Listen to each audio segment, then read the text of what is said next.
चले गए, लेकिन फिर कभी वापस नहीं लौटे।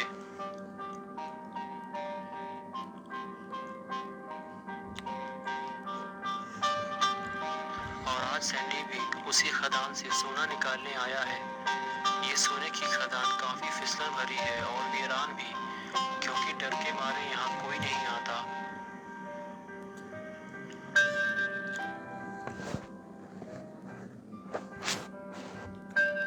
Done done. और ये क्या, सैंडी जल्दीबाजी के चक्कर में सीधा पानी में जा गिरा।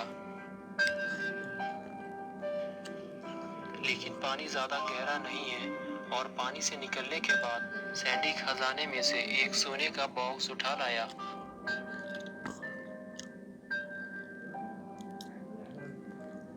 जिसमें काफी सारा सोना मौजूद था। खदान से बाहर निकलने के बाद इन तीनों ने मिलकर एक टेंट तैयार किया, जिसमें वो आज की रात गुजारने वाले हैं। लेकिन सैंडी को उस खदान से सोना नहीं निकालना चाहिए था, क्योंकि इस खजाने की रखवाली करने वाली ब्लैक शैडो किसी को भी इस खजाने को ले जाने नहीं देती। और अगर कोई इस जंगल से खजाना ले जाने में कामयाब हो जाता है तो ब्लैक शैडो उसका जीना दुश्वार कर देती है।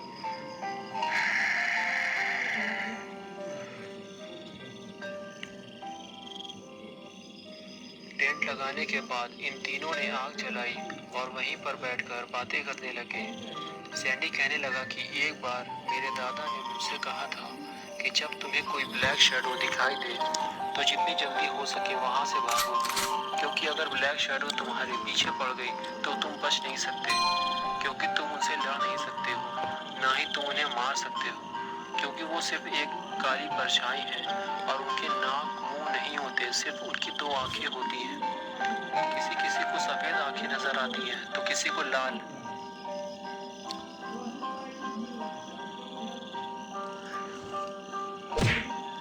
इस स्टोरी को सुनने के बाद तीनों अपने टेंट में वापस चले गए। और अब रात भी काफी हो चुकी थी। तभी सैंडी को कुछ नजर आता है। सैंडी सामने हाथ दिखाता है और तीनों उसे देखने लगते हैं। सैंडी सोचता है कि क्या ये वही शैडो है जिसके बारे में उसके दादा ने उसे बताया था। तीनों ही उसे बड़े ध्यान से देखते हैं।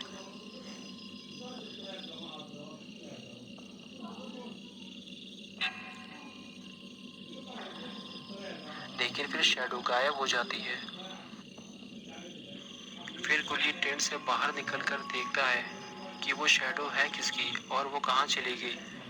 वो टेंट के आसपास देखता है, लेकिन वहाँ तो कोई भी नहीं होता। फिर वो जंगल की तरफ आगे बढ़ने लगता है। ये भागा है जो जंगल की तरफ गया।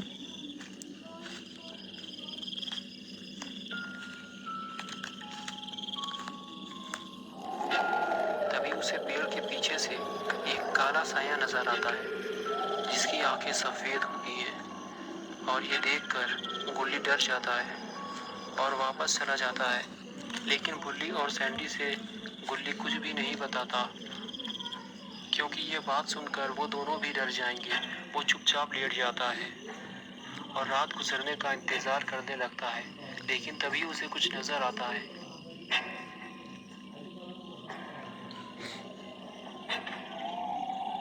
टेंट के बाहर से दो आंखें उसे घूर रही हैं। लगता है ब्लैक शैडो अब इनके पीछे पड़ गई है।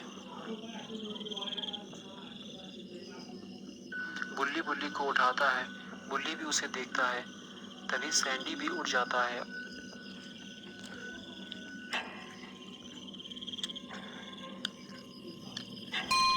और तीनों टेंट से छुपकर बाहर झांकते हैं, लेकिन बाहर तो कोई भी नहीं होता।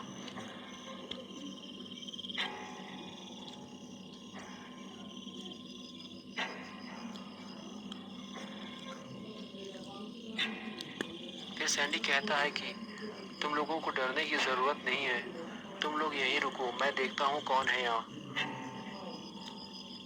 तभी सैंडी गन निकालता है और कहता है कि तुम जो भी हो बाहर निकलो, आज मैं तुम लोगों को जिंदा नहीं छोड़ूंगा। ये कहते हुए सैंडी जंगल की तरफ चलने लगता है।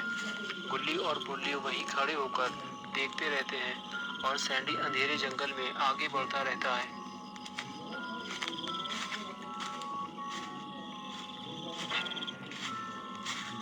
चारों तरफ घूम घूम कर देखता है और कहता है कि तुम जो भी हो बाहर निकलो, मैं तुम्हारा भेजा उड़ा दूंगा। लेकिन वहाँ पे कोई भी नहीं होता।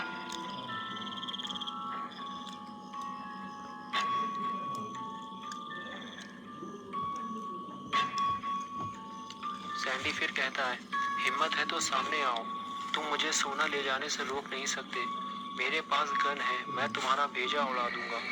और तभी ब्लैक शैडो उसे पेड़ के पीछे से झांक कर देखती है। ब्लैक शैडो को देखकर सैंडी चिल्लाता हुआ वहां से भागता है। वो इतनी सारी ब्लैक शैडो को देखकर बहुत ज्यादा डर जाता है।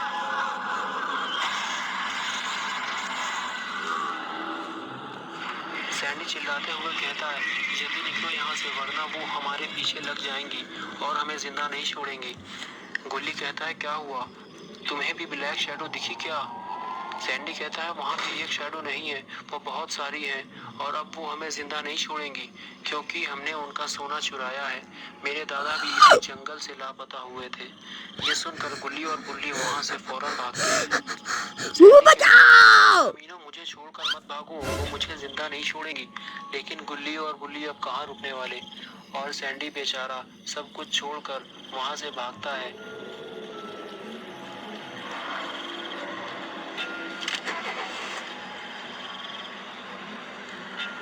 लेकिन गुल्ली और बुल्ली इतने डरे हुए हैं कि वो बेचारे सैंडी को गाड़ी में चढ़ने से पहले ही गाड़ी आगे बढ़ा देते हैं। जरा जरा सी बात में गन निकालने वाला सैंडी पता नहीं किस हालत में घर पहुंचेगा।